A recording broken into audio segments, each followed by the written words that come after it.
Mohon maaf, saya sejak kecil anak yatim. Saya ditinggal orang tua saya sejak kecil.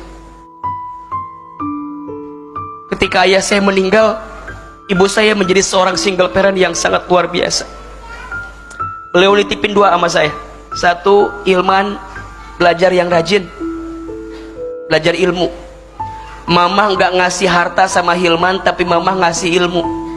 Kalau Hilman dikasih harta, maka nanti Hilman yang akan capek ngejagain harta. Tapi kalau Hilman dikasih ilmu, nanti ilmu yang akan ngejagain Hilman. Saya masih ingat kata-kata itu. Nanti Hilman di pesantren, tolong belajar yang banyak ya nak, belajar Quran, pelajari Quran. Mama tuh berharap banget Hilman jadi ustadz, itu kata ibu saya.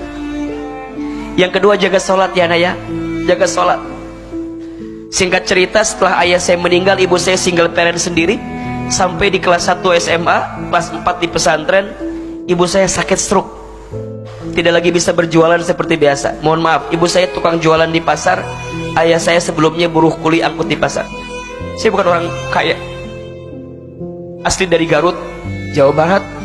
Kami berangkat dengan genggaman doa dari orang tua kami. Saya tuh masih ingat sekali teman-teman sayang, sholat itu bisa merubah keadaan kita, apalagi ditambah taat sama orang tua.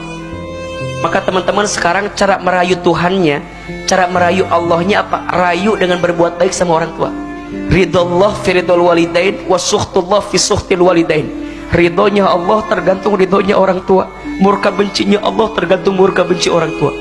Mohon maaf lahir batin, boleh jadi hari ini teman-teman terhambat hidupnya, banyak persoalan datang dalam kesehariannya, karena boleh jadi ada goresan luka di hati orang tua kita, yang membuat Allah mungkin belum meridho dengan apa yang datang dalam hidup kita. Saya tuh masih ingat sekali, sejak kecil saya tuh nakalnya minta ampun, nakal. Tetangga sering bilang gini ke ibu saya, ibu ini si Hilman begini. Apa kata ibu saya? Maafin anak saya, insya Allah nanti Hilman jadi ustadz. Itu kata ibu saya.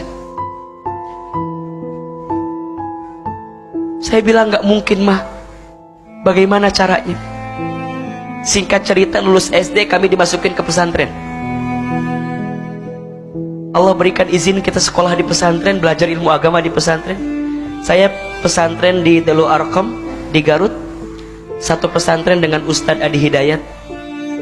Saya beda 4 tahun atau 5 tahun angkatannya dengan beliau. Saya adik kelasnya beliau di pesantren. Banyak doa-doa ibu saya yang dulu kami menyangka itu hanya sekedar ucapan, tapi sekarang jadi doa yang dikabulkan.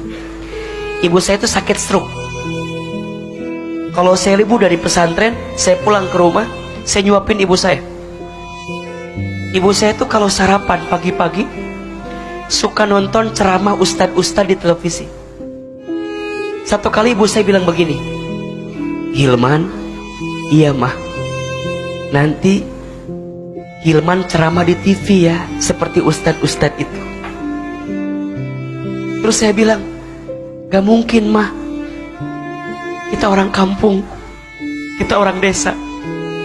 Dulu kita mikir dari Garut ke Jakarta agak jauh gitu, rasanya gak mungkin.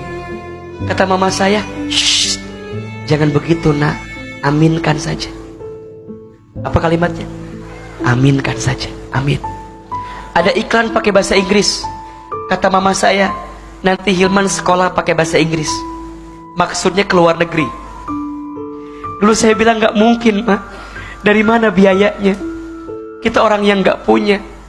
Kata mama saya, shh, jangan begitu nak, aminkan saja. Apa kalimatnya? Amin. Ibu kami pernah dapat sejadah gambarnya Ka'bah. Setelah beres sholat, beliau baca talbiyah, labbaik Allahumma labbaik, labbaik la syarika laka labbaik, innal hamda wa ni'mata laka wal mulk la syarika lak.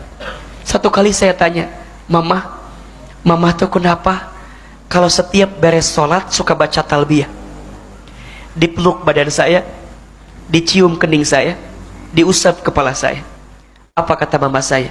Hilman, mama itu ingin sekali berangkat ke Baitullah. Mama doakan ya, Hilman bisa bolak-balik ke Baitullah. Amin, amin, amin. Teman-teman tahu, dengan izin Allah, sekarang apa yang dulu ibu saya ucapkan sekarang terjadi semua. Ibu saya bilang nanti Hilman ceramah di televisi. Sekarang setiap pagi Hilman di CNN Indonesia, kadang di Trans TV. Tapi saya sedih. Apa sedihnya? Ibu saya tidak sempat nonton saya di televisi, karena Allah lebih dulu memanggil usia ibu saya sebelum saya tampil di televisi. Saya dapat kesempatan ke Amerika, ke Jepang, ke Kanada, ke Timur Tengah. Sekolah saya dari S1 sampai sekarang S3 dengan izin Allah semuanya beasiswa. Ustadz pinter ya? Enggak, saya enggak pinter. Saya hanya beruntung aja. Beruntungnya kenapa? Karena doa yang baik dari orang tua saya.